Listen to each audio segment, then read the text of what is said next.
Oi, bonitos e bonitas! Estamos de volta para falar sobre a função do segundo grau e eu já peço desculpas por esse chiadinho que é inevitável aí no fundo. A função, pessoal, nada mais é do que uma relação entre valores. Neste caso aqui, nós vamos ter a relação entre o valor x e o valor y, ou seja, para cada valor de x, a partir de uma regra geral, eu vou ter um valor para o y, que é um resultado. Outro ponto importante é que para ser função de segundo grau, o maior expoente que a gente tem na incógnita, ele tem que ser 2. Então tem que ter aquele x ao quadrado aparecendo para ser considerada uma função de segundo grau. Então, pessoal, vamos ver o exemplo x ao quadrado menos 2x menos 8. Essa seria, então, a nossa regra geral.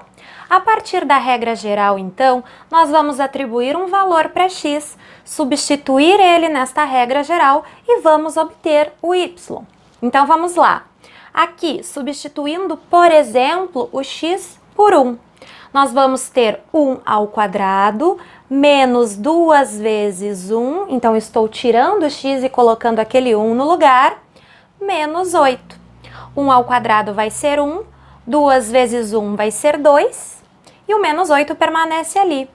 1 menos 2 menos 8 vai resultar em menos 9, que é o nosso valor y. Aqui nós temos um segundo exemplo com a mesma regra, com a mesma função.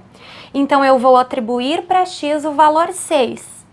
6 ao quadrado, porque aqui a gente tinha x ao quadrado, menos 2 vezes 6, menos 8. Substituir também ali o x por 6. 6 ao quadrado, 36, menos 12 vezes 6.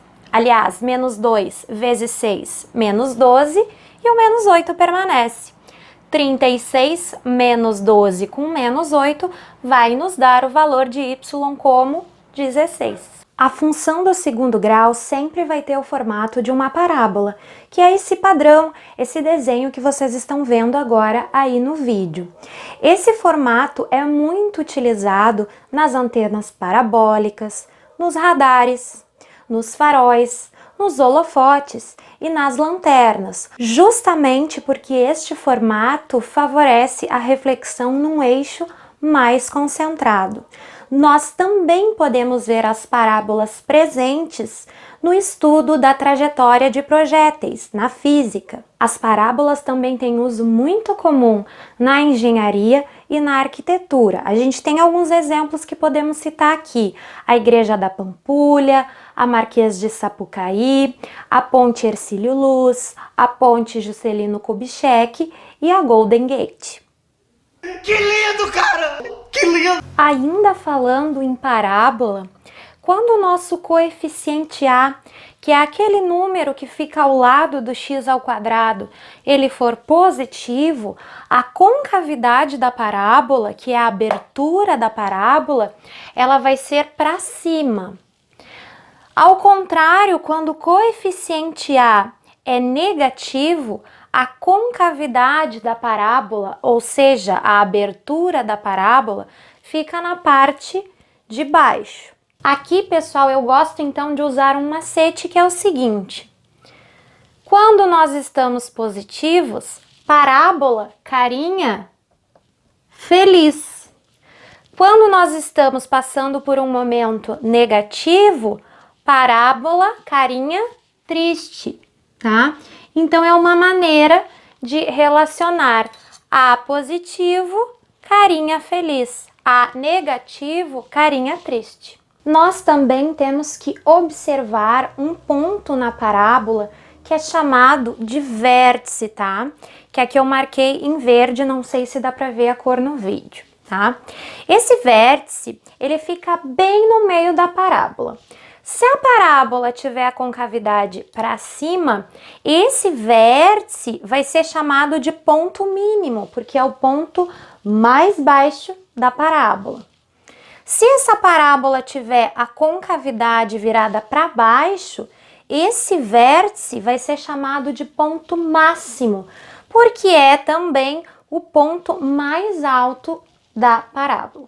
Agora, pessoal, nós vamos analisar o gráfico, então, de duas funções. A nossa primeira função vai ser x² menos 2x menos 8. Nessa função aqui, como o nosso a é 1, a concavidade vai estar para cima. A abertura da parábola desta função vai estar para cima, certo? E aí nós vamos ter um ponto de mínimo nesta função. Já na segunda função, nós vamos ter menos 2x² mais 3x menos 2. Portanto, aqui o nosso a vale menos 2. Ele é negativo, então a parábola vai estar com a concavidade virada para baixo. E nesse caso, a parábola vai ter um ponto de máximo. O último conceito, então, que nós vamos ver hoje são as raízes de uma função do segundo grau. Nós temos aqui, então, como exemplo, a função x² menos 2x menos 8. O que seriam as raízes da função? As raízes da função são os valores do x que vão zerar esta função, que vão fazer o y ser zero. Então, pessoal, neste caso, o que nós vamos fazer? A primeira coisa é pegar essa função aqui e zerar ela.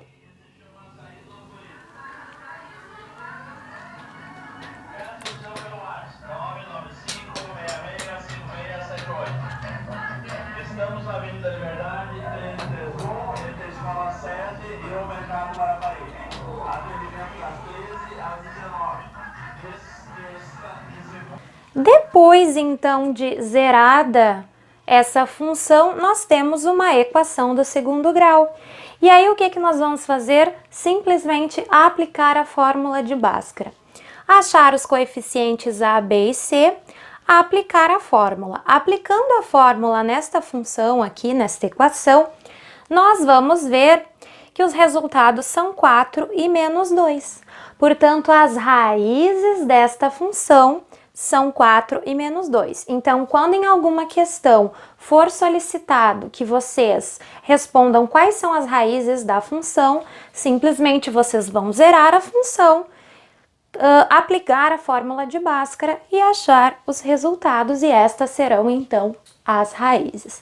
Por hoje, pessoal, era isso. Até a próxima!